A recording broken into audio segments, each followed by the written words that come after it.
ठीक है। और N80 के बाद में आपको मीन दे रखा है जो कि है 50 एंड स्टैंडर्ड डेविएशन दे रखा है जो कि है 5। ओके, आगे लिखा है but later on it was found that term 17 was wrongly included as 71। बताओ करेक्ट क्या था? 70 और रॉन्गली क्या ले लिया?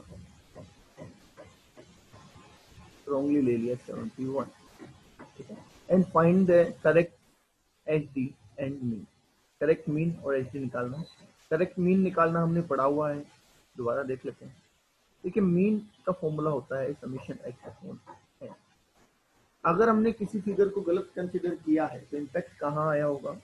एक्स के टोटल में। तो पहले हमें एक्स का टोटल निकालना है।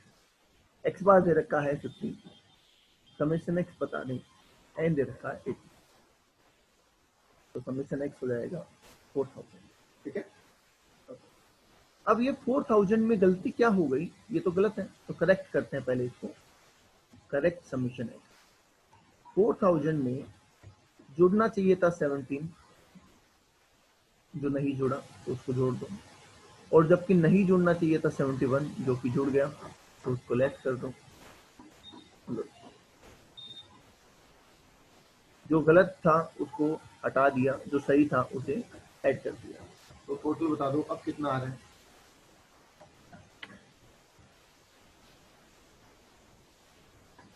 नहीं गलत है बेटा, 3046 नहीं होगा, एक बार दोबारा चेक करो।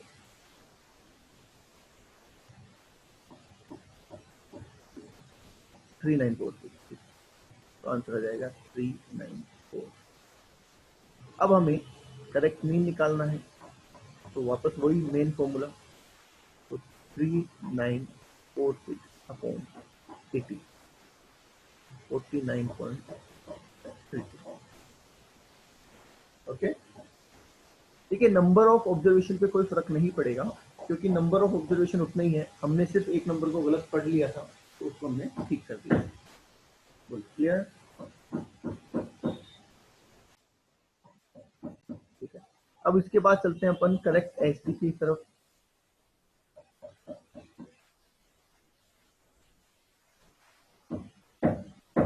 करेक्ट एचडी की बात करें तो पहले देखो एचडी में भी गलती कहाँ हुई होगी। तो एचडी में भी गलती यहाँ हुई होगी कि summation d square upon n किया था। Summation d square upon n किया था। Summation d square upon n किया था तो एच डी आया था 5। बी स्क्वायर हमें पता नहीं, एन हमें पता है कितना है 80। तो हम क्या कर देंगे, अंडर रूट हटा देंगे, तो 5 square summation d square upon 80। तो समीशन डी स्क्वायर कितना आ जाएगा? 25 इंटू 80, 2000 आ जाएगा। ये 2000 आ जाएगा। ओके, उसके बाद आगे चलते हैं कि गलती क्या हुई। गलती ये हुई कि हमने 17 की जगह क्या ले लिया? 71 ले लिया।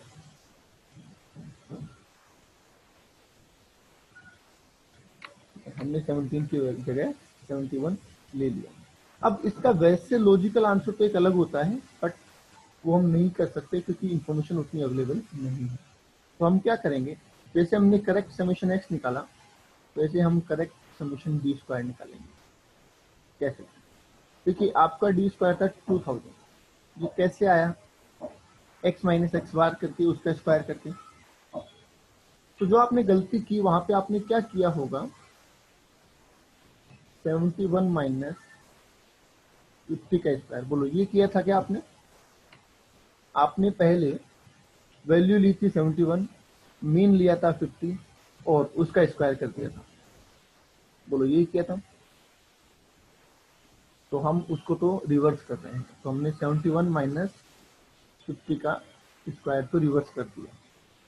जबकि होना क्या चाहिए एक्चुअल में, 17 माइनस, अब हम नया मीन लेंगे यहाँ पे 49 कितना है 32 का स्क्वायर होना ये चाहिए था कि 17 माइनस 49.32 का स्क्वायर होना चाहिए। तो बताओ कितना आता है? 2000 माइनस कितना करना है? 21 का स्क्वायर कितना आता है?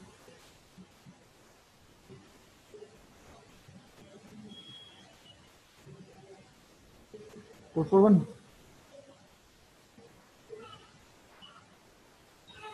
और प्लस कर देंगे 17 माइनस 49.32 का स्क्वायर। वापस समझाओ, देखो वापस समझा देते हैं, पहले ये लिख लेता हूँ कितना बता रहे हैं 104.4। ठीक है, देखो मैं दोबारा समझा देता हूँ, एक बार सुन लो। हमारा डी स्क्वायर था 2000, हमें इसमें गलती सुधारनी है ये कि x जो 17 था हमने 71 ले लिया, तो 71 माइनस 50 का स्क्वायर, x माइनस एक्स बार का स्क्वायर ये हमने कर दिया था, तो उसको हम हटा देंगे। जबकि हमें करना चाहिए था 17 माइनस मीन का स्क्वायर, तो उसको हम ऐड कर देंगे। तो इसलिए हमारी फाइनल फिगर क्या आ जाएगी बोलो? ये 104 आई थिंक गलत है, मुझे गलत लग रहा है, वो चेक करो। 17 माइनस, हाँ ये मुझे गलत लग रहा है, 17 माइनस 49.32 करेंगे तो 1044.58 आएगा। ठीक है, बताओ टोटल कितना आ रहा है? टोटल 2000 में से 441 कम करना है और ये ऐड करना है, तो 2603.58। नवीन वो समझ में आ गया तुमको?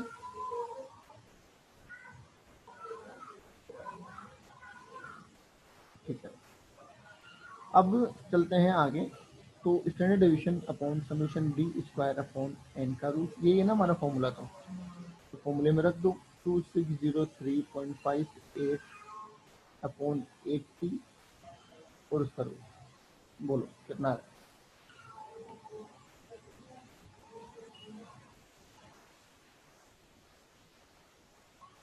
5.70। तो ये आपका फाइनल आंसर। बोलिए कोई डाउट?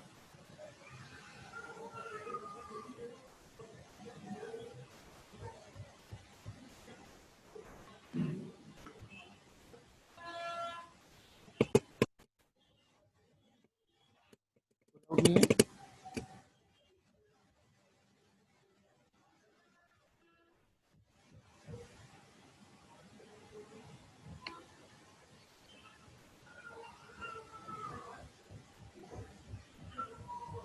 चलिए 42 करें। 42 कह रहा है, देखिए सीवी ऑफ मेल। ठीक है, सीवी ऑफ मेल कितना है? 55%। And female, CV of female is 70%. Standard deviation of male is 22 and female of female is 15.40. ये इन्फॉर्मेशन हमें दे रखी है। ठीक, आगे हमसे क्या बोला गया है? Compute the combined standard deviation, combined mean and standard deviation for all workers if there are 80% male worker. 80% male है, तो फीमेल कितना है? 20%। क्वेश्चन क्या कह रहा है? सीवी ऑफ मेल दे रखा है 55%, सीवी ऑफ फीमेल दे रखा है 70%, एचबी ऑफ मेल दे रखा है 22, एचबी ऑफ फीमेल दे रखा है 15.40 और एन के रूप में दे रखा है कि 80% मेल है और 20% फीमेल है। ये सारा क्वेश्चन में दे रखा है, हमने कुछ नहीं किया फिलहाल। बोलो क्लियर है? तनीष ओके। अब हमसे पूछा गया compute combined mean and combined HD. तो देखो कंबाइंड मीन और कंबाइंड एचडी निकालने के लिए सबसे पहले हमें मीन चाहिए। क्या मीन के बिना कंबाइंड मीन निकल सकता है? इंडिविजुअल मीन के बिना कंबाइंड मीन निकल सकता है क्या? नहीं। तो सबसे पहले मीन तो निकालें, और मीन निकालने के लिए हम कौन सा फॉर्मूला यूज करेंगे? सीवी वाला फॉर्मूला। सीवी का फॉर्मूला होता है standard deviation upon x bar into 100, ये होता है। हमें सीवी दे रखा है 55% मेल का,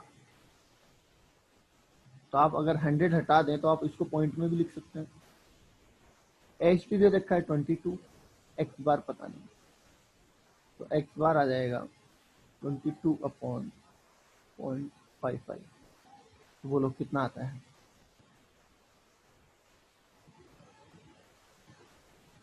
कोफिशिएंट ऑफ वेरिएशन सीवी आपको दे रखा है 55%, तो हम उसको 0.55 ले सकते हैं अगर हम 100 हटा दें तो उसको यूज करके हमने मेल का मीन निकाल लिया है।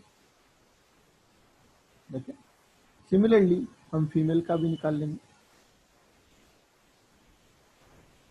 तो हम कहेंगे CV standard division x bar into 100, ये 0.70 है, ये 15.40 है और ये एक्स बार है। तो फाइनली एक्स बार कितना आ जाएगा?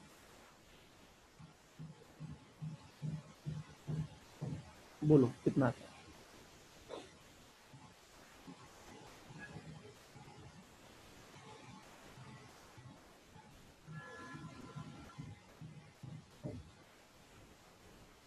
22।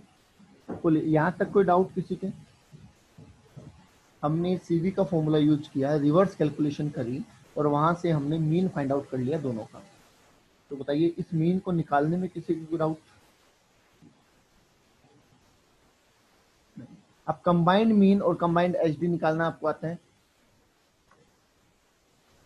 बोलिए कंबाइंड मीन और कंबाइंड एचडी निकालना आता है आपको?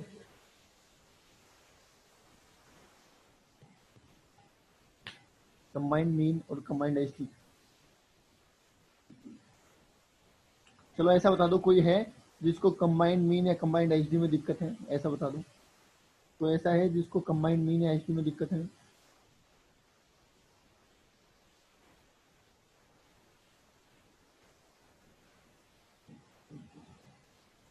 तो मानने की कोई जरूरत नहीं है, किसी को अगर हो तो बोल दो। ठीक है, तो आपके पास नहीं है किसी को दिक्कत, तो देखिए आपके पास मीन दे रखा है,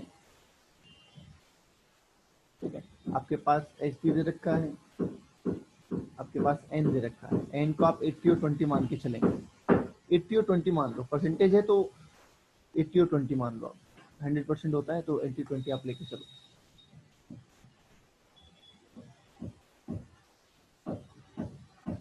ओके भाई, एन अगर हम टोटल वैल्यू 100 मानेंगे तो 80 और 20 आप इसको लेके चल सकते हैं, कोई प्रॉब्लम नहीं होगी। चलो करके देख लेते हैं, है ना। कंबाइन मीन कर लेते हैं, n1 x बार 1 प्लस n2 x बार 2 अपॉन n प्लस n2। तो आप कहेंगे 80 इंटू 40 प्लस 20 इंटू 22 अपॉन 100। बोलो यही होगा? तो आंसर नवीन बता रहा है 36.4। अक्षिता का भी सही है एंड तनिष्क का भी सही है। ओके, तो कंबाइंड एचडी आप निकाल लेंगे। आई डोंट थिंक कि आपको कोई दिक्कत आने वाली है। दलवीर का भी सही है, प्रशांत का भी सही है।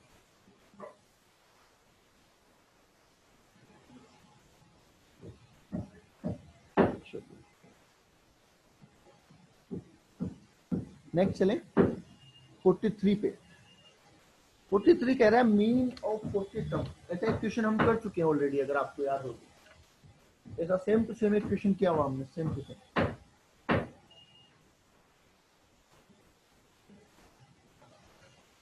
क्वेश्चन नंबर 43 जैसा सेम क्वेश्चन हम कर चुके हैं। एन दे रखा है 40, एक्स बार दे रखा है 25 और एच डी दे रखा है 4। आपको समीशन एक्स पूछा है और समीशन डी स्क्वायर पूछा है। 640 नवीन राठी बता रहे हैं कि 640 आ रहा है समीशन एक्स। ठीक है,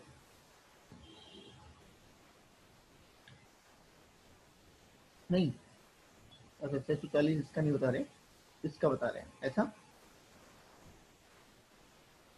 ओके,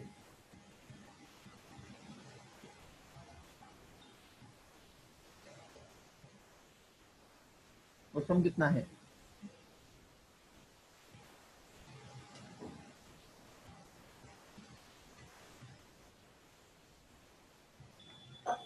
समेशन एक्स कितना आएगा ये बता दो पहले सर। समेशन एक्स कितना आएगा? और सिंपल सा था, 1000 आएगा ना। ये आप कहेंगे एक्स बार समेशन एक्स अपॉन एन, एक तो ये पूछा है आपसे, तो आप लिखेंगे बेटा 25 समेशन एक्स अपॉन 40 समेशन 1000, ये लो जी। दूसरा आपको पूछा है डी स्क्वायर, तो आप कहेंगे standard deviation summation d square upon n का रूट, ये है 4, ठीक है। इसका स्क्वायर कर देंगे तो यहाँ से ये अंडर रूट कट जाएगा, तो यहाँ आ जाएगा 40, समेशन डी स्क्वायर इज 640। तो ये था। तो किसी में इसमें डाउट किसी को? ऐसा सेम क्वेश्चन हमने किया हुआ है ऑलरेडी, इसमें किसी को कोई डाउट है?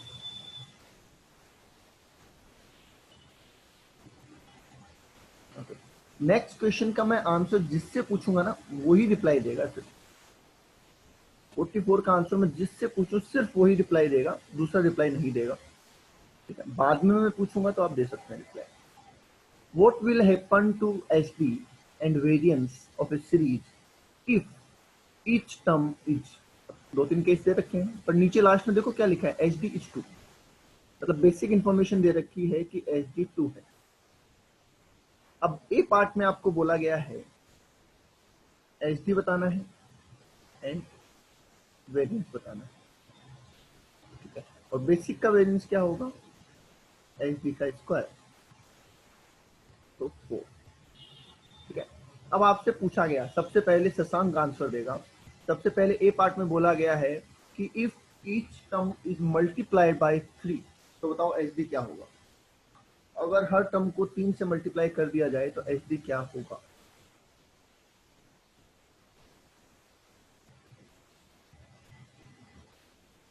शशांक आंसर देगा if each term is multiply by 3, तो एच डी क्या होगा?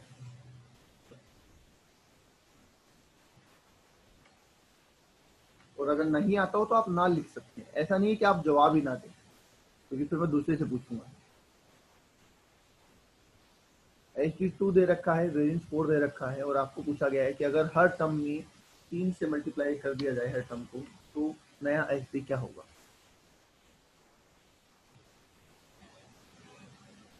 Shashank reply fast.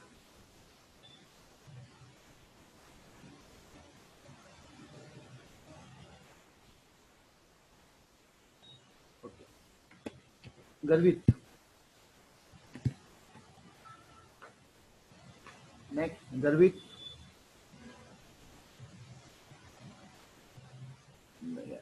ठीक है। Aditi,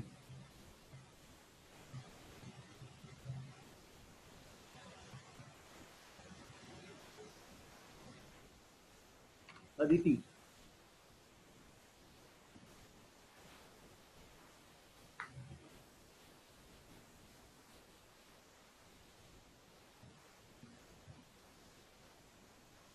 Aditi reply fast.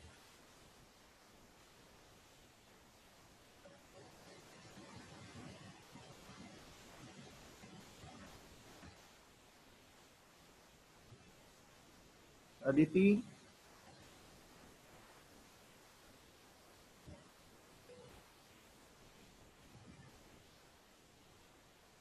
चंचल,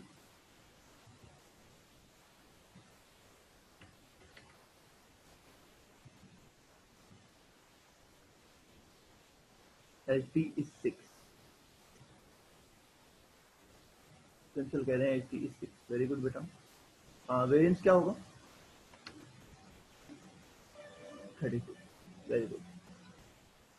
ये मैंने बहुत डिटेल में पढ़ाया हुआ है, बहुत detail. Change in origin, change in scale.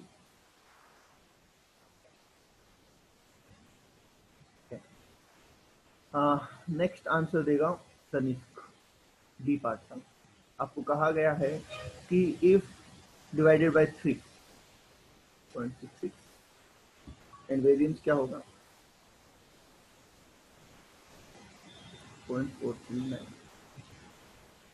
सी कह रहा है इफ इंक्रीज बाय 3। हिमांशु जवाब देगा। इफ इंक्रीज बाय 3 हिमांशु जवाब देगा।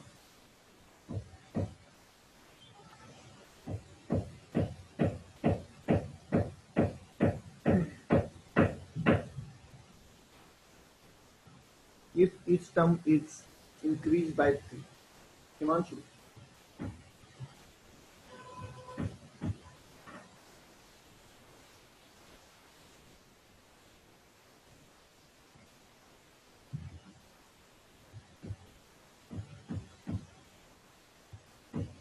ठीक है।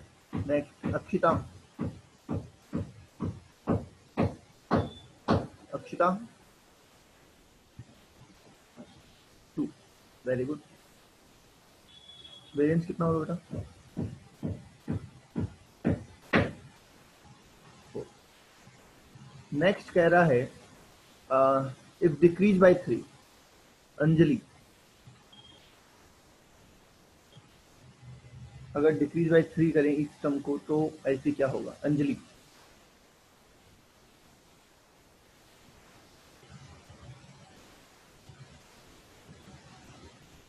2। यस। वेरिएंस क्या होगा ना वेरी गुड। तो जिन्होंने सही आंसर किए उनको वेरी गुड, और जिनको आंसर नहीं आया वो सोचें कि क्या हमने ये टॉपिक नहीं पढ़ा हुआ है। हिमांशु सर्विस क्या हमने ये टॉपिक नहीं पढ़ा हुआ।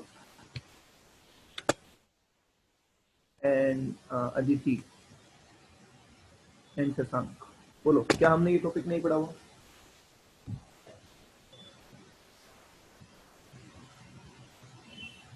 बोलो बोलो क्या हमने ये टॉपिक पढ़ा हुआ है या नहीं पढ़ा हुआ।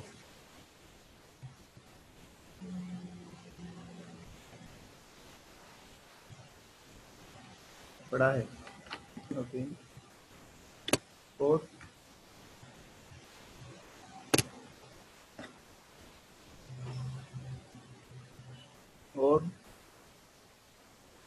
तो जिन्होंने पढ़ा है उनको अगर दिक्कत आ रही है तो बेटा आपको इसमें सोचना चाहिए।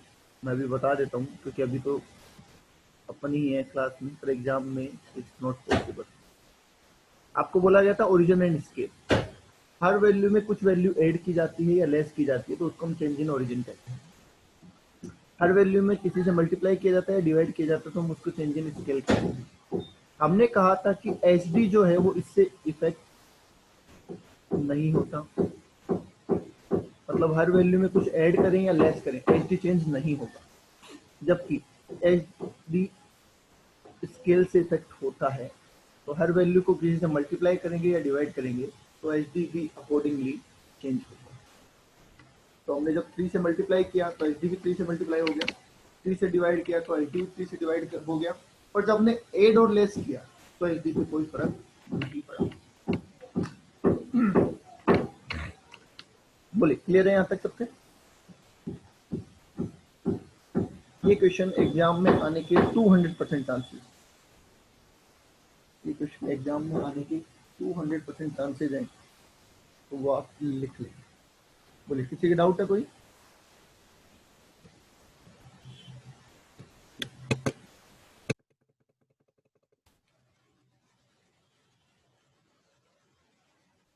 चलिए नेक्स्ट करते हैं सेक्शन क्वेश्चन नंबर 45। देखिए क्वेश्चन नंबर 45 क्या कह रहा है। There are 3 series with equal terms, equal terms, ठीक है 3 सीरीज है। हम लिख लेते हैं ए बी एंड सी एक बार के लिए। इक्वल टर्म्स एन मानना है तो एन आप कितना भी लिख सकते हैं। इक्वल लिखना है तो तीनों में 10-10 लिख दो, 20-20 लिख दो, 30-30 लिख दो, 50-50 लिख दो, कोई फर्क नहीं पड़ेगा। कोई भी इक्वल टर्म आप मान लीजिए चलेगा। तो एन हम लिख देते हैं जो भी आपको एन एन और 10 इक्वल टर्म्स लिखने तो आपको जो अच्छा लगे वो आप लिखना। नेक्स्ट बोला गया है मीन, एक्स बार दे रखा है आपने 678। एक्स बार इज 6 7 8, ठीक है। एंड एच डी दे रखा है 1 to 3। सीरीज सीरीज मतलब यहाँ पे क्लास नहीं है बेटा, वो क्लास होती है, वो सीरीज नहीं है। कंबाइंड मीन तो सीरीज में पूछेगा। एच डी दे रखा आपको 1 2 और 3। अब पूछा है कंबाइंड मीन बताओ और कंबाइंड एच डी बताओ, बोलो बता सकते हैं या नहीं बता सकते? कंबाइंड मीन और कंबाइंड एच डी निकाल सकते हैं या नहीं निकाल सकते? कोई है जिसको लगता है कि इसमें मुझे निकालना नहीं आता कंबाइंड मीन और एच डी?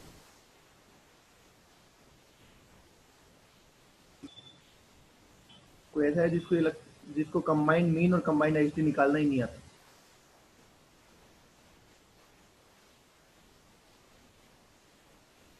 कंबाइंड मीन 7 बता रही है प्रियंका।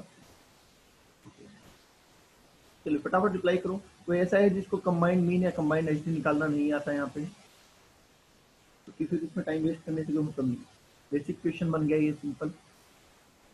जैसे ही हमने इसमें टर्म को अज्यूम किया, ये एक बेसिक क्वेश्चन बन गया है सिंपल सा। कोई है जिसको निकालना नहीं आता?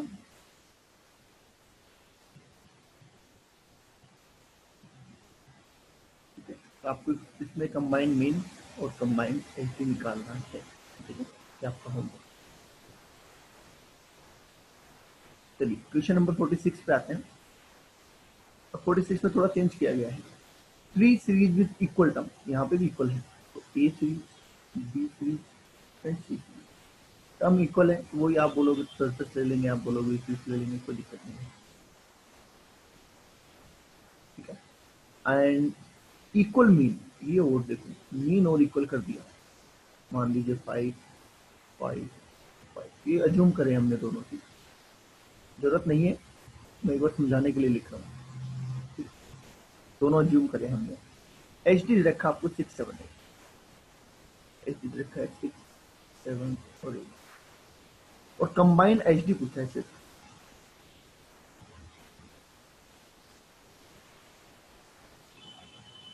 तो क्या आप मुझे ये बता सकते हैं कि एन और एक्स बार को अज्यूम करे बिना हम इसको सोल्व कर सकते हैं?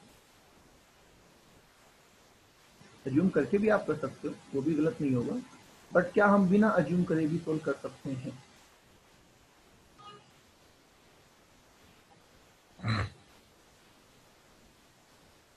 एन इक्वल बताया था इसलिए हमने 10 10 अज्यूम कर लिया, एक्स बार इक्वल बताया था इसलिए हमने 5 5 अज्यूम कर लिया।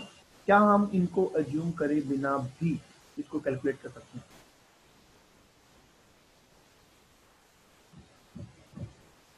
कंबाइंड एच, रमेश बोल रहा है यस, बाकी सभी रिप्लाई कर दो हाँ या ना, बस मैं करवाऊंगा खुद मैं। आप रिप्लाई कर दो कि आपके हिसाब से हो सकता है या नहीं हो सकता।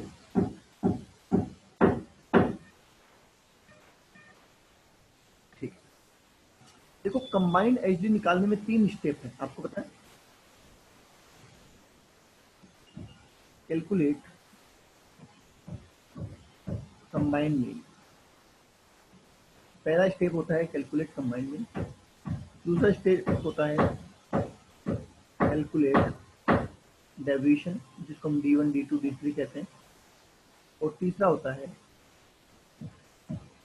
कैलकुलेट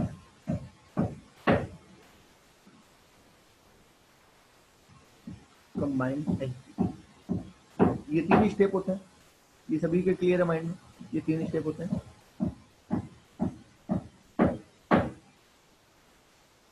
फटाफट रिप्लाई दो, क्या ये तीनों स्टेप क्लियर है सबके? yes. अब ध्यान से समझना कि जब n इक्वल है और x बार भी इक्वल है, तो क्या कंबाइंड मीन भी सेम रहेगा? क्या यहाँ पे मीन और कंबाइंड मीन सेम रहेगा? जब n भी बराबर है 10 10 10 है, x बार भी 5 5 5 है, तो क्या कंबाइंड मीन भी 5 ही होगा?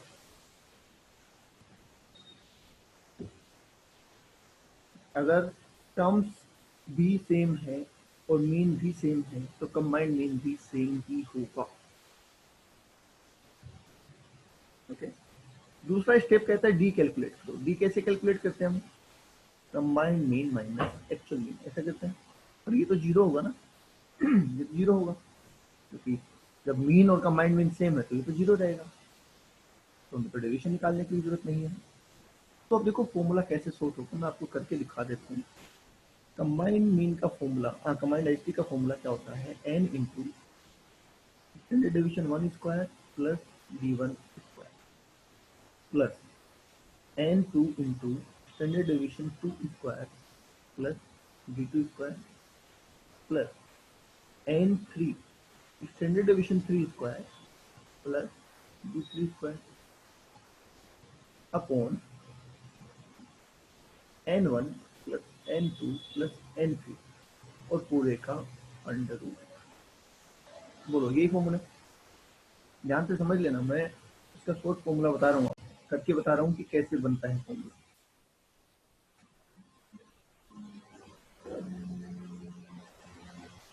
ठीक है, अब देखो आपको पता है कि d जीरो है, तो क्या हम इस d को हटा सकते हैं यहाँ से?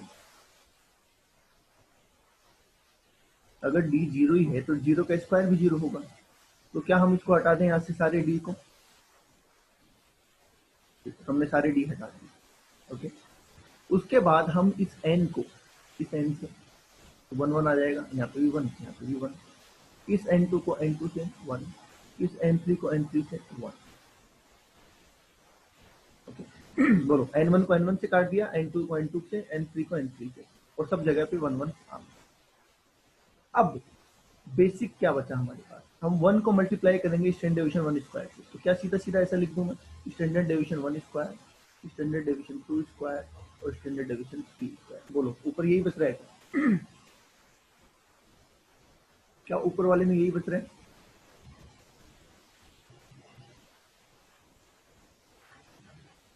हमने डी सारे कट कर दिए और एन सारे कट कर दिए, रूट तो करेंगे अभी, तो मैं तो सिर्फ ऊपर का पूछ रहा हूँ, तो नीचे भी तो लिखूंगा।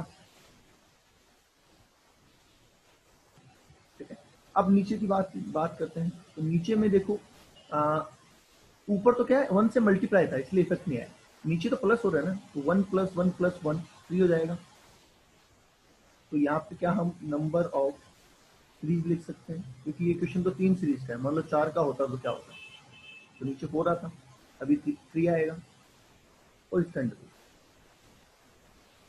बोलो ऐसा कर सकते हैं?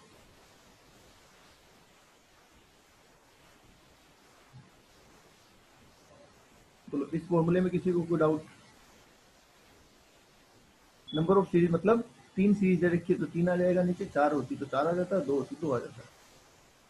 ठीक, तो हम यहाँ पे हमारे जो क्वेश्चन है उसको हम कैसे करेंगे, हम करेंगे 6 स्क्वायर प्लस 7 स्क्वायर, ठीक है, प्लस 8 स्क्वायर अपॉन 3 का।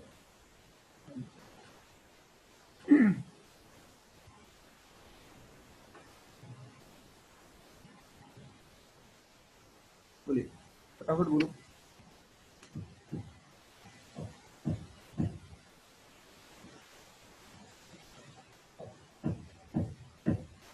आंसर बता दो कितना है।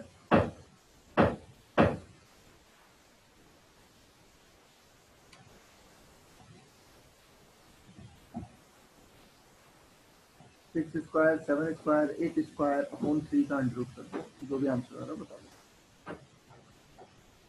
7.0। बोलिए यहाँ तक किसी को डाउट?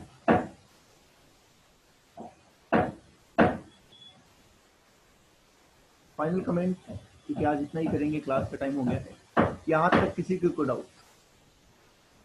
तो ये टॉपिक भी हमारा पूरा हो गया है, ये टॉपिक भी हमारा पूरा हो गया है। अब एक नया टॉपिक स्टार्ट होगा, स्क्यूनेस, नया टॉपिक स्टार्ट होगा स्क्यूनेस। तो यहाँ तक किसी को डाउट है तो बोल दो मुझे एक बार।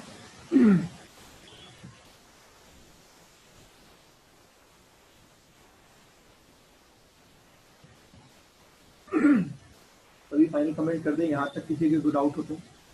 और आज आपके लिए होमवर्क के रूप में सिर्फ इतना है कि 46 तक आपके जो भी क्वेश्चन बाकी हो, 46 तक जो भी क्वेश्चन बाकी हो वो सारे कर लें आप।